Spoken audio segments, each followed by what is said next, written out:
Carpe diem è una locuzione latina, tratta dalle odi del poeta latino Orazio, Odi 1, 11, traducibile in afferra il giorno, ma spesso resa con cogli l'attimo, traduzione non letterale, ma ugualmente efficace a trasmettere il concetto che le parole latine volevano esprimere.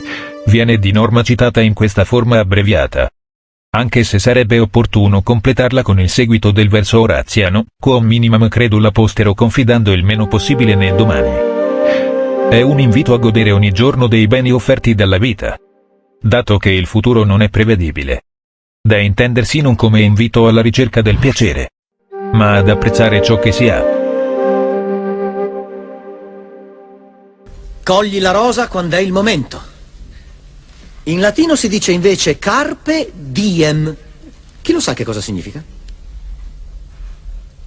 Carpe diem, cioè cogli l'attimo. Molto bene, signor. Mix. Mix. Mi ricorderò il suo nome. Tu non cercare, non è dato saperlo. Quale a me, quale a te termine ultimo gli dei abbiano dato. Leuconoe. E non scrutare gli oroscopi babilonesi. Quanto è meglio sopportare tutto ciò che accadrà, quale che esso sia che Giove abbia assegnato molti inverni, sia che abbia assegnato come ultimo questo che ora fiacca contro le opposte scogliere il mar Tirreno. Si saggia, filtra i vini, e poiché il tempo è breve, riduci la lunga speranza. Mentre parliamo il tempo invidioso sarà già fuggito. Cogli l'attimo, il meno possibile fiduciosa nel domani. Cari amici, dopo questa lettura vediamo un benvenuto sul canale Humaniores. Ricordiamo a coloro che fossero interessati che nella prima parte di questo video noi analizzeremo l'Ode di Orazio in italiano dal punto di vista del contenuto, e quindi faremo un approfondimento di alcune tematiche. Nella seconda parte invece ci sarà una lettura metrica, ci sarà una traduzione interlineare con costruzione diretta e anche un'analisi lessicale abbastanza dettagliata. Invito pertanto coloro che conoscessero già il contenuto della Ode e fossero interessati maggiormente all'analisi del testo latino di portarsi leggermente avanti e andare appunto a vedere la seconda parte, che è ricca di contenuti interessanti. Intanto buona continuazione e ricordatevi di iscrivervi al nostro Il poeta canale. rimprovera delicatamente Leuconoe, desiderosa di conoscere il proprio futuro, consultando gli oroscopi babilonesi, ricordandole che gli dei hanno posto l'uomo nella sua condizione di essere finito, fragile ed esposto all'incertezza del domani. Per tale ragione, l'uomo non deve fare troppo affidamento su speranze future, ma vivere il proprio presente attimo per attimo, godendole i piaceri e dei beni che gli sono concessi. La giovane a cui si rivolge Orazio è probabilmente un personaggio fittizio, ma simbolico. Il termine leukos in greco significa bianco, mentre nous è la mente, di conseguenza il nome della ragazza sta a indicare una giovane dalla mente pura. Allo stesso tempo è colei che vuole vedere in modo più chiaro ciò che la aspetta nel futuro. Il riferimento ai babilonesi si spiega, perché questa civiltà aveva dato origine all'astrologia, arte alla quale è legata la predizione del futuro. In base alle pratiche babilonesi, a Roma i sacerdoti effettuavano calcoli matematici sulla base della posizione delle stelle e cercavano di determinare così il destino degli individui. Per il poeta è preferibile essere serenamente preparati ad accettare quanto della propria vita supera le capacità umane di controllo ed è eternamente scritto nel destino, qui personificato da Giove. Egli invita Leuconoe a filtrare il vino. Questo passaggio si spiega in riferimento alla pratica romana di filtrare il vino, per renderlo chiaro e privo di impurità prima di servirlo a tavola. L'Ode si conclude con l'invito a limitare quelle speranze lunghe, eccessive, rispetto alla brevità della vita, e con la famosa esortazione a cogliere l'attimo nello spazio breve e limitato che è la vita. L'uomo deve saper sfruttare ciò che offre il presente staccando, come si fa con un frutto da un ramo, un attimo, al tempo che fugge.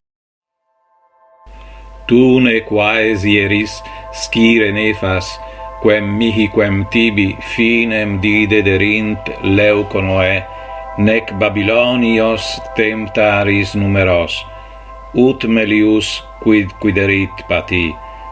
seu pluris hiemes seu tribuit Jupiter ultimam, quae nunc oppositis debilitat pumicibus mare Tyrrhenum sapias, vin aliques et spatio brevi spem longam reseces, dum loquimur fugerit invida aetas carpe diem, quam minimum credula postero. Adesso con la lettura e la traduzione interlineare della lirica. Tu, o Leuconoe, vocativo, vedete che utilizzo la pronuncia, italianizzo adesso il nome, quindi Leuconoe. Qui c'è subito, ci fermiamo subito perché c'è un quesieris, vedete che sto utilizzando tra l'altro la pronuncia scolastica del latino e non quella restituta che invece avete appena ascoltato nella lettura in metrica, quindi diremo gratia, non pronunceremo i dittonghi rosae ma pronunceremo rose, un po' come ci insegnano a fare in Italia. D'altra parte, chi ha frequentato un pochettino di diciamo incontri di latinisti internazionali sa benissimo che nel resto del mondo invece viene utilizzata la pronuncia restituta. Bene, comunque andiamo avanti. Tu, Leuconoe, quindi non cercare né quesieris. Questo cercare ci deve, viene tradotto non cercare, un imperativo, no? Ci deve subito in qualche modo fermare. Come vedete nell'immagine, quero, queris, quesi o quesivi, quesitum, querere. Significa cercare, andare in cerca, cercare di trovare, tendere, eccetera, eccetera. Possiamo anche vedere alcuni sinonimi, ad esempio scrutari, indagare, perquirere, da non confondere con queso, quesis, quesere, in realtà è difettivo, non ha i tempi del passato e significa sempre cercare. Quindi si tratta di quesieris, di un congiuntivo neppure presente, ma un congiuntivo passato, ok? Dici perché? Perché in latino, come vedete nell'immagine, utilizzava, sapete che usava nelle forme sia in frasi negative, alla seconda persona singolare e plurale, in sostituzione dell'imperativo negativo, utilizzava proprio il congiuntivo perfetto. Ok, mentre per la prima persona plurale e la terza singolare e plurale utilizzava il congiuntivo presente, quindi amemus patriam, amiamo la patria, lui deponga le armi, arma deponat, però appunto non fare ciò, hoc ne feceris. Benissimo, quindi questo già è una domanda che un professore potrebbe farvi, no? Come mai questo congiuntivo perfetto fin dall'inizio? Non cercare, nefas, non è lecito, scire, sapere, conoscere, quale fine di gli dei. Qui abbiamo dodas dedi datum dare, quindi dederint in realtà. Si tratta di un congiuntivo ancora una volta passato, ok? Quindi in realtà anche qui questo diedero che vedete nel testo in realtà è abbiano dato. Quale sorte gli dei, quale fine gli dei ti abbiano dato, quale fine abbiano dato a me e quale abbiano dato a te. Dice nec ne non temptaris numeros Babilonios.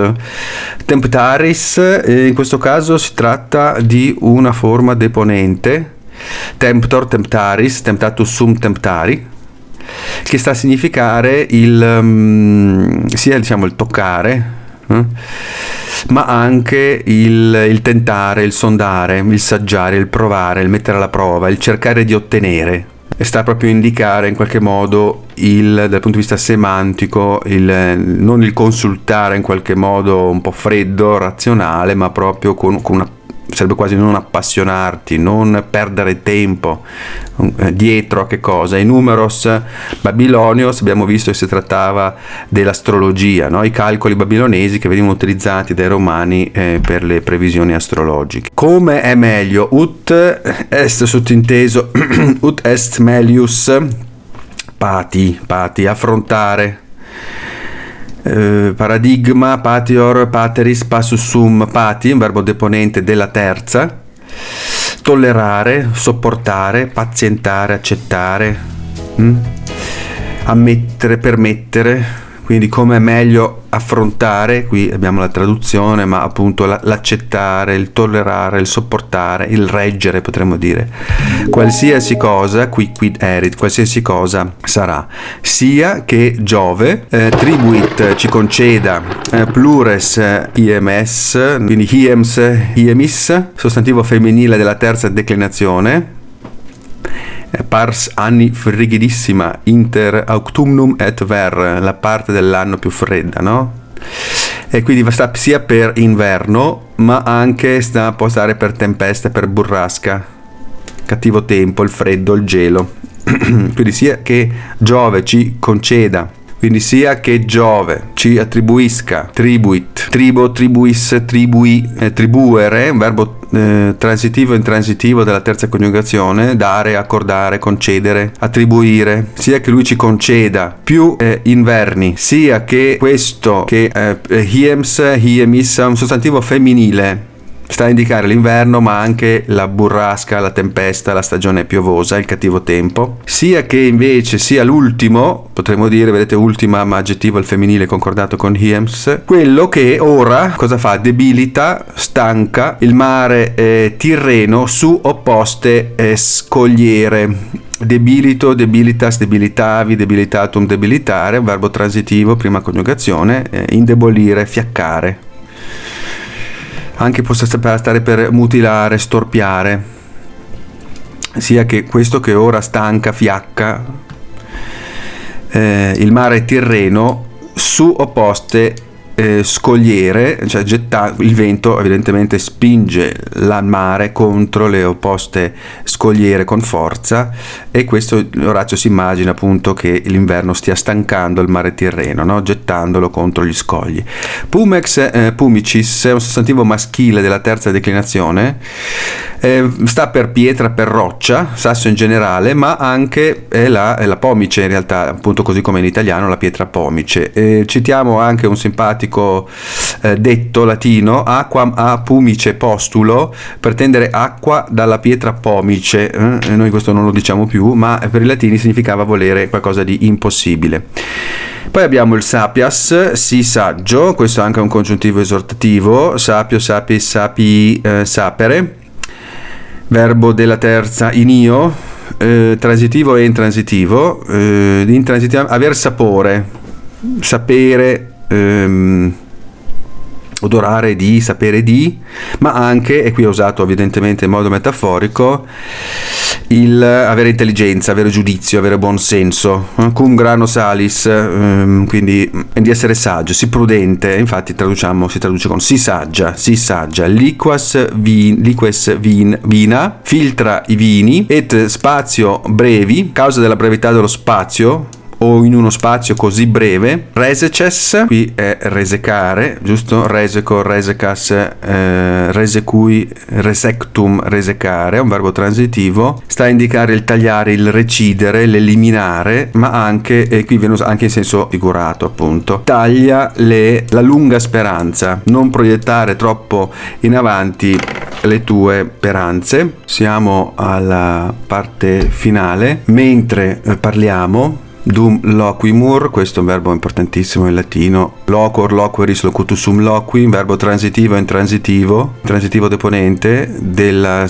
terza coniugazione, il parlare, mormorare, anche lo stormire di foglie, il risuonare, il raccontare. Dum, mentre noi parliamo, aetas, in questo caso è aetas aetatis, un femminile della terza declinazione, significa il vita, può stare per vita, tempo, durata, età, anni, periodo della vita, gioventù. Aetas, invidiosa, fuggerit, fugio, fugis, fugi, fugitum, fuggere, è della terza in io, fuggire, scappare, anche andare in esilio, svanire, dileguarsi, andarsene.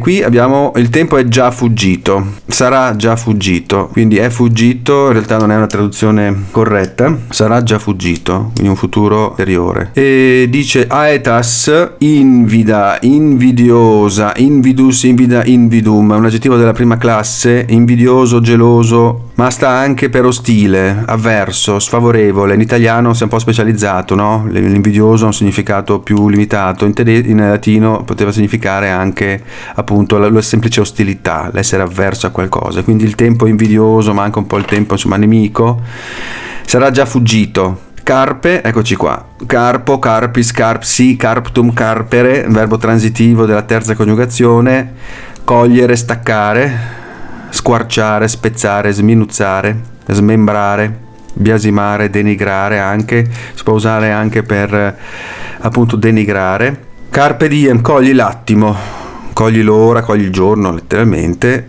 Credula, affidati il meno possibile al posterum, in questo caso viene usato come postsostantivo, quindi è il domani, il futuro, ciò che segue. In genere lo troviamo anche usato come aggettivo in espressioni come postera die, postero tempore, et presens, et postera. Cari amici, siamo così giunti alla fine di un altro video, spero che sia stato di vostro gradimento. Vi ricordo di lasciarci un like, lasciare dei commenti e anche iscrivervi al nostro canale al fine di sostenerci. A presto!